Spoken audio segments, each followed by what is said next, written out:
Olá, ouvintes do Dicotomia Podcast, tudo bem com vocês? Meu nome é Enio e estamos começando mais um episódio do ABC das RI. E a letra de hoje é H, H de hegemonia. Não sei se vocês já notaram que a palavra hegemonia é bastante usada quando super eventos esportivos estão acontecendo, como no caso dos Jogos Olímpicos, mais especificamente as Olimpíadas de Verão, em que muito é dito sobre a hegemonia dos Estados Unidos em algum esporte. A exemplo do basquete masculino, em que os estadunidenses venceram 16 das 20 edições que esse esporte teve desde que foi introduzido em 1936. Ou mesmo no quadro geral de medalhas, já que eles também ficaram em primeiro lugar na maioria das edições. O que vemos nesse caso é que o termo hegemonia se refere à ideia de se manter em primeiro, continuar vencendo ou ser superior, que exemplifica bem as formas que a palavra é usada, são normalmente duas, trazendo uma ideia de liderança ou uma ideia de domínio. Dito isso, vamos falar do que interessa, né? Como esse conceito aparece nas relações internacionais. Pois bem, nas RI, a ideia de hegemonia, hegemon ou Estado hegemônico foi desenvolvida por uma série de autores que se basearam principalmente nos escritos do filósofo marxista italiano Antonio Gramsci. Esse autor, baseando-se na Revolução Francesa e no Risorgimento, processo referente à unificação italiana no século XIX, bem como na tentativa de denunciar a opressão e a subalternidade de uma classe pela outra, entende a ideia de hegemonia diretamente ligada à noção de Estado, concebendo a equação consenso mais força. Assim, ele desenvolve que a hegemonia se forma com a supremacia de uma classe ou grupo social e sua liderança intelectual e moral na sociedade civil. Essa supremacia mantém seu domínio não simplesmente por meio do aparato ou organização da força, mas por ser capaz de ir além de seus interesses, exercendo uma liderança moral e intelectual, bem como realizando concessões em certos limites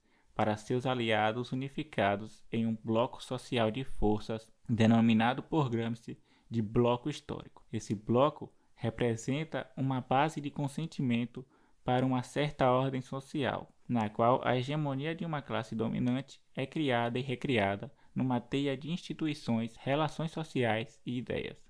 Dessa concepção gramsciana de hegemonia que Robert Koch define o conceito como um modo particular de dominação, em que um Estado cria uma ordem baseada ideologicamente em ampla medida de consentimento, que assegura a supremacia enquanto Estado líder ou Estado hegemônico e sua classe social dominante, oferecendo também alguma medida de satisfação aos mais fracos, uma espécie de compensação. A hegemonia afirmada em um bloco histórico nacional, segundo Koch, se expande em nível internacional, gerando a hegemonia mundial, definida como uma estrutura social, uma estrutura política e uma estrutura econômica. E não pode ser, nas palavras desse autor, apenas uma dessas ou duas dessas. Deve ser todas ao mesmo tempo para se formar essa hegemonia mundial.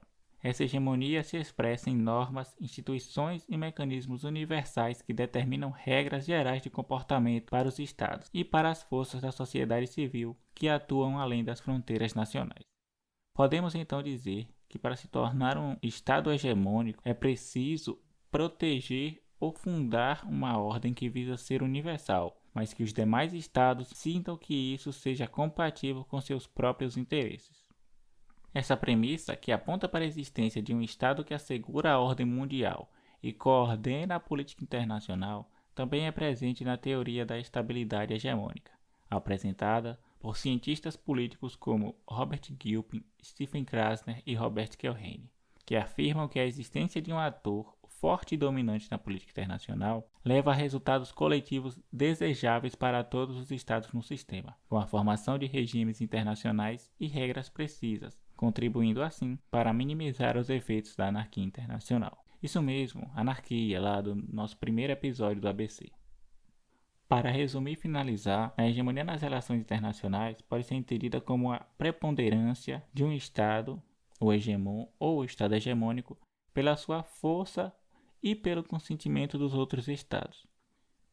Mas é claro que tem muito mais a se explorar sobre isso, como por exemplo, a relação dos outros Estados com o hegemon, se estão indiferentes, se endossam ou se atuam de forma contra-hegemônica para contrabalancear o poder, como vimos no episódio da letra B do ABC das RI.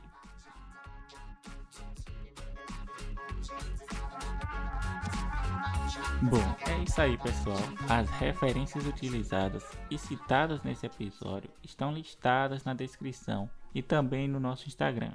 Aliás, lembre-se de seguir as nossas redes sociais no Instagram e no Twitter, @dicotomia_cast.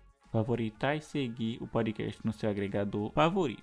E sobre isso temos um aviso bem rápido para dar, mas que é muito importante. O Dicotomia Podcast agora está no Orelo.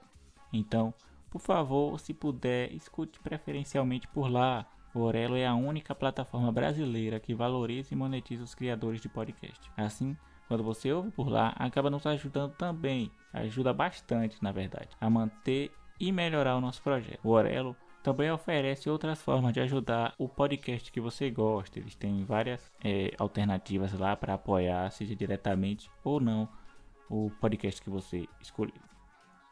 Então é isso, pessoal. Por hoje é só e tchau, tchau. Até a próxima.